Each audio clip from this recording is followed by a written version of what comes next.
प्रधानमंत्री ने कहा, गोवा मुक्ति दिवस ऑपरेशन विजय में भारतीय सशस्त्र बलों की जीत की याद दिलाता है। 650 करोड़ की विभिन्न विकास परियोजनाओं का किया शिलान्यास।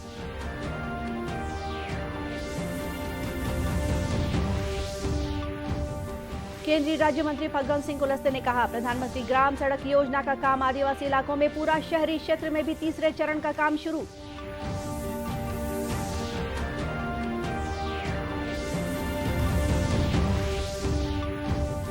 प्रदेश के 15 नगरीय निकायों में कल होगा मतदान। मतदान सामग्रियों के साथ रवाना हुआ मतदान दल।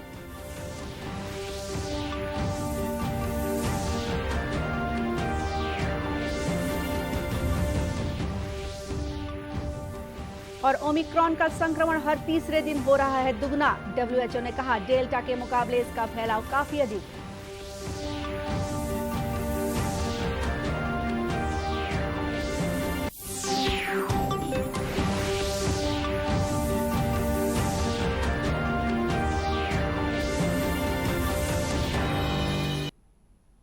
नमस्कार, आप देख रहे हैं दूरदर्शन समाचार। मैं हूं गोपा सान्याल। अब समाचार विस्तार से। प्रधानमंत्री नरेंद्र मोदी ने आज गोवा के डॉक्टर श्यामा प्रसाद मुखर्जी स्टेडियम में आयोजित गोवा मुक्ति दिवस कार्यक्रम में शिरकत की। इस दौरान उन्होंने ऑपरेशन विजय के स्वतंत्रता सेनानियों और दिग्गजों को सम्मानित किया। हर साल 19 दिसंबर को गोवा मुक्ति दिवस ऑपरेशन विजय में भारतीय सशस्त्र बलों की जीत की याद दिलाता है, जिसने गोवा को पुर्तगाली शासन से मुक्त कराया था। इस दौरान प्रधानमंत्री ने भारतीय सेना के जवानों की वीरता को याद करते हुए कहा कि उनकी बहादुरी को हर साल याद किया जाएगा। आज पुनर्निर्मित किले, अगवाड़ा जेल संग्रहालय, मेडिकल कॉलेज के सुपर स्पेशलिटी ब्लॉक, दक्षिण गोवा जिला अस्पताल और डावरलिम के गैस इंसुलेटेड सब स्टेशन का लोकार्पण भी हुआ है। गोवा मेडिकल कॉलेज और मोपा हवाई अड्डे पर विमानन कौशल विकास केंद्र की शुरुआत भी आज से हो गई है। मैं आप सभी को भी इन उपलब्धियों के लिए, इन विकास परियोजनाओं के लिए अनेक अनेक बधाई देता हूं। अमृत महोत्सव में देश ने हर एक देशवासी से सबका प्रयास का आह्वान किया है। गोवा का मुक्ति संग्राम इस मंत्र का एक बड़ा उदाहरण है। इस दौरान प्रधानमंत्री ने गोवा में विकास की कई परियोजनाएं लोगों को समर्पित की तथा 650 करोड़ रुपए की लागत की विभिन्न विकास परियोजनाओं का उद्घाटन और शिलान्यास भी किया। केंद्रीय इस्पात राज्य मंत्री फग्गन सिंह कुलस्ते 2 दिन के छत्तीसगढ़ प्रवास पर आए हुए हैं। इस दौरान वे भिलाई में आयोजित गुरु घासीदास सेवा समिति के तत्वाधान में आयोजित कार्यक्रम में शामिल हुए। कार्यक्रम के बाद उन्होंने दूरदर्शन से बातचीत में कहा कि प्रधानमंत्री ग्राम सड़क योजना के माध्यम से आदिवासी इलाकों में टारगेट पूरा हो गया है। शहरी क्षेत्र में भी तीसरे चरण का काम शुरू हो गया है। उन्होंने कहा कि इसी तरह पीएम आवास योजना के तहत हर गरीब को छत देने की योजना पर भी तेजी से काम कर रहे हैं। आज प्रधानमंत्री ग्राम सड़क योजना देखिए, हम पूरे देश भर में आज लगभग ग्रामीण इलाका, आदिवासी क्षेत्र है, उनको हम 250 तक पहुंचाने का हमारा टारगेट करीब करीब पूरा हो गया। वैसे सामान्य जो अर्बन क्षेत्र है उनको हमने 500 तक ले गए हैं और हमारा फर्स्ट फेज का, सेकंड का, थर्ड भी हमने शुरू किया है। और जितने भी उनको थोड़ा हमने रोड से कनेक्टिविटी की दृष्टि से हमने, चाहे हॉस्पिटल्स हों, विद्यालय हों या और भी सार्वजनिक स्थान हैं, उनको भी हमने कवर करने का प्रयास किया है, उनको अपग्रेड किया है ताकि उसकी क्वालिटी पर जितने भी अभी तक हमने रोड बनाया हो और इसको और हमने आगे बढ़ाने का हमने फैसला किया है। पहले हमने 22 तक पूरे कनेक्टिविटी को ठीक करने का हमने फैसला किया था, पर इसको थोड़ा हम आगे बढ़ा रहे हैं। उन्होंने बताया कि एक नई स्वामित्व योजना भी लॉन्च की गई है। इसके माध्यम से भू अभिलेखों का सुदृढ़ीकरण पूरा किया जाएगा। आने वाले समय में वर्ष 2023 तक पूरे देश के जितने भी खाते हैं उनके रिकॉर्ड दुरुस्त किए जाएंगे। उन्होंने कहा कि 65% विवादित राजस्व मामलों को भी दुरुस्त करने का फैसला लिया गया है।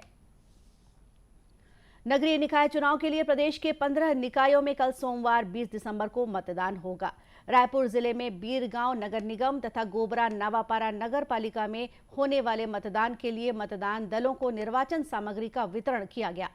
रिटर्निंग ऑफिसर बीबी पंचभाई ने बताया कि नगर निगम बीरगांव के 40 वार्डों के लिए मतदान कराया जा रहा है। इसमें 186 अभ्यर्थी चुनावी मैदान में हैं। इसमें से कांग्रेस, भाजपा और छत्तीसगढ़ जनता कांग्रेस के 40 उम्मीदवार तथा अन्य दलों के 20 उम्मीदवार हैं, जबकि 40 प्रत्याशी निर्दलीय चुनाव लड़ रहे हैं।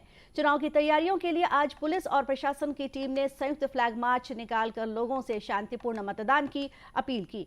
इसी तरह दुर्ग जिले के 4 नगरीय निकायों में होने वाले चुनाव के लिए भी मतदान सामग्रियों का वितरण किया गया। जिले की अपर कलेक्टर तथा भिलाई की निर्वाचन अधिकारी पद्मिनी भोई ने बताया कि भिलाई में होने वाले चुनाव के लिए 463 पोलिंग बूथ बनाए गए हैं, जिसमें से 149 पोलिंग बूथ को संवेदनशील घोषित किया गया है और इसके लिए सुरक्षा के सभी एहतियाती कदम उठाए गए हैं। साथ ही मतदान दलों के मार्गदर्शन के लिए 32 सेक्टर अधिकारियों की भी नियुक्ति की गई है।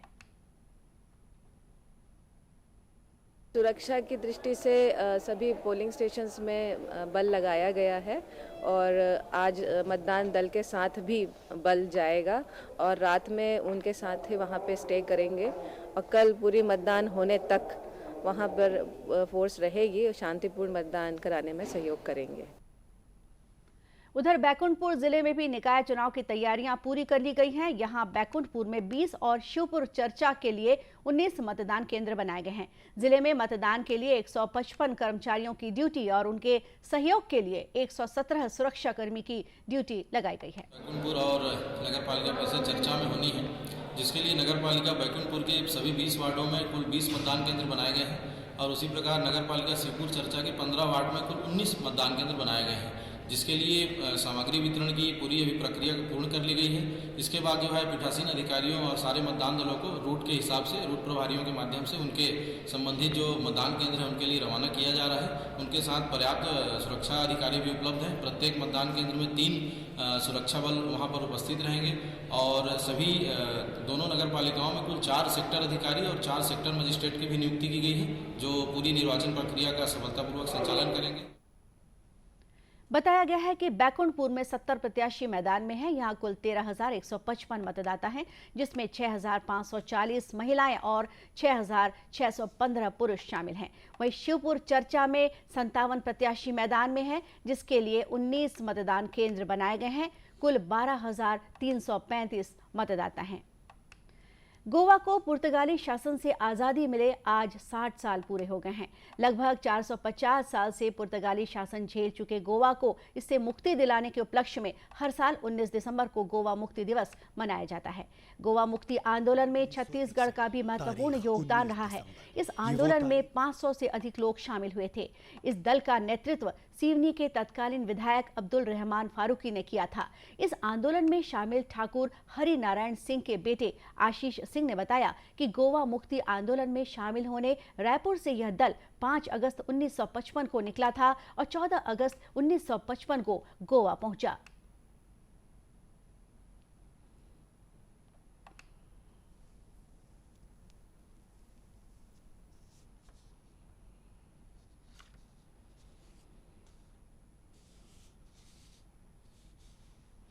गोवा जाने वाले लोगों के इस दल में ठाकुर हरि नारायण सिंह, रामाधार तिवारी, राजेश्वर गिरी, रामदयाल प्रताप, चंद जैन, राम नारायण गुप्ता, श्यामलाल पारस, घनश्याम ठाकुर, बालाराम जोशी, शरद जोशी, केयूर भूषण, गांधीराम साहू आदि शामिल थे। कोरोना के नए वेरिएंट ओमिक्रॉन को लेकर विश्व स्वास्थ्य संगठन ने एक बयान जारी किया है, जिसमें उन्होंने कहा है कि ओमिक्रॉन का संक्रमण हर तीसरे दिन दोगुना हो रहा है और यह दर डेल्टा के मुकाबले काफी अधिक है। बयान के मुताबिक अब तक 89 देशों में ओमिक्रॉन संक्रमण की पुष्टि हो चुकी है।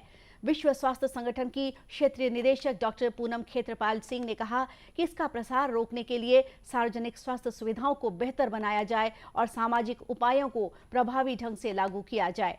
इधर देश में कोरोना से बचाव के लिए अब तक लगभग 137 करोड़ 49 लाख टीके लगाए जा चुके हैं, जबकि देश में कोरोना के 83,993 मामले सक्रिय हैं। यह संख्या 570 दिनों में सबसे कम है। वहीं देश में कोरोना से स्वस्थ होने वाले मरीजों की दर 98.38% है। इस तरह कुल मिलाकर 3 करोड़ 41 लाख से अधिक लोग स्वस्थ हो चुके हैं। पिछले 24 घंटों में कोविड के 7,081 नए मामलों की पुष्टि हुई। अब तक 66 करोड़ 41 लाख से अधिक कोविड नमूनों की जांच की जा चुकी है। इसी तरह छत्तीसगढ़ में पिछले 24 घंटों में 31 नए मरीजों की पहचान की गई है। प्रदेश में कुल सक्रिय मरीजों की संख्या 342 हो गई है। वहीं अब तक कुल 2,97,73,749 कोविड टीके लगाए जा चुके हैं, जिनमें 1,85,91,675 प्रथम डोज और 1,11,82,000 से अधिक लोगों को दोनों डोज लगाए जा चुके हैं। कोरोना से बचाव के लिए समय समय पर जागरूकता अभियान भी चलाया जा रहा है। और अब मौसम। राष्ट्रीय राजधानी दिल्ली समेत देश के कई राज्यों में कड़ाके की ठंड पड़ रही है। मौसम विभाग के मुताबिक मुंबई और कोलकाता में आसमान साफ रहेगा, जबकि चेन्नई में आंशिक बादल छाए रहेंगे। इन तीनों महानगरों में तापमान 12 से 29 डिग्री सेल्सियस के बीच रहेगा, जबकि उत्तर में श्रीनगर, जम्मू और लेह में आसमान साफ रहेगा। वहीं मुजफ्फराबाद में बादल छाए रहेंगे। न्यूनतम तापमान 0 से 15 डिग्री नीचे और अधिकतम 18 डिग्री सेल्सियस रहने का अनुमान है। इधर छत्तीसगढ़ में उत्तर से आ रही ठंडी हवा का असर महसूस होने लगा है। शनिवार रात प्रदेश के पश्चिम उत्तर क्षेत्रों में मौसम की पहली शीतलहर दर्ज की गई। सरगुजा संभाग के जिलों और पेंड्रा रोड में रात का तापमान अचानक काफी नीचे गिर गया है। वहीं कोरिया में न्यूनतम तापमान 4 डिग्री सेल्सियस दर्ज हुआ है। यह इस मौसम का सबसे कम तापमान है। मौसम विभाग के मुताबिक शनिवार रात को कोरिया कृषि विज्ञान केंद्र में न्यूनतम तापमान 4.2 डिग्री सेल्सियस रिकॉर्ड किया गया है। वहीं पेंड्रा रोड में यह 6 डिग्री सेल्सियस रहा। पेंड्रा का न्यूनतम तापमान एक दिन पहले के तापमान से 6.6 डिग्री और वहां के सामान्य तापमान से 5 डिग्री कम है। अंबिकापुर में भी न्यूनतम तापमान 6 डिग्री सेल्सियस रहा है। यह एक दिन पहले के तापमान से 4.5 डिग्री सेल्सियस कम है।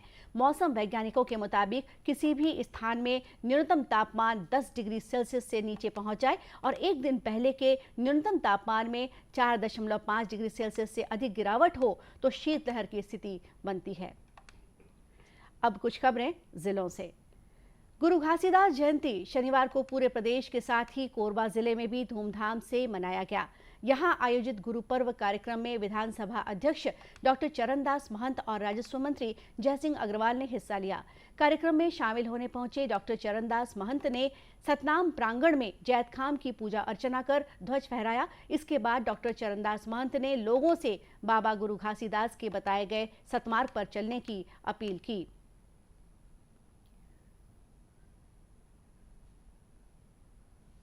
राजनांदगांव जिले में जनसंपर्क विभाग की जिला स्तरीय फोटो प्रदर्शनी देखने बड़ी संख्या में नागरिक पहुंचे। सरकार के 3 वर्ष पूरे होने के उपलक्ष्य में आयोजित इस फोटो प्रदर्शनी को देखने लोगों की उत्सुकता देखते ही बन रही थी। अंबागढ़ चौकी के ग्राम मुरेठी टोला से शीला कुरेटी अपनी बिटिया अनन्या को फोटो प्रदर्शनी दिखाने लेकर आई थी। उन्होंने शासन के स्वामी आत्मानंद स्कूल योजना और महतारी दुलार योजना की प्रशंसा की। जशपुर नगर में जोहार जशपुर के तहत जिले में 3 दिवसीय नॉकआउट फुटबॉल प्रतियोगिता का शुभारंभ किया गया। प्रतियोगिता का पहला खेल झरगांव और जुरगुम की टीम के बीच खेला गया। इस प्रतियोगिता में झरगांव की टीम 4-1 से विजयी रही। प्रतियोगिता के विजेता को 21,000, उप विजेता टीम को 11,000 रुपए और शील्ड प्रदान किया जाएगा। बीजापुर में 21 और 22 दिसंबर को एकलव्य विद्यालय के बच्चों की खेल एवं बौद्धिक स्पर्धा का आयोजन किया जाएगा, जिसमें एथलेटिक्स, लंबी कूद, ऊंची कूद, गोला फेंक, तवा फेंक, खो खो, वॉलीबॉल, फुटबॉल, वाद विवाद, भाषण, निबंध, चित्रकला और एकल नृत्य, एकल गीत, सामूहिक नृत्य और सामूहिक गीत स्पर्धा होंगे। और इसी के साथ ये समाचार बुलेटिन यही समाप्त हुआ। नमस्कार।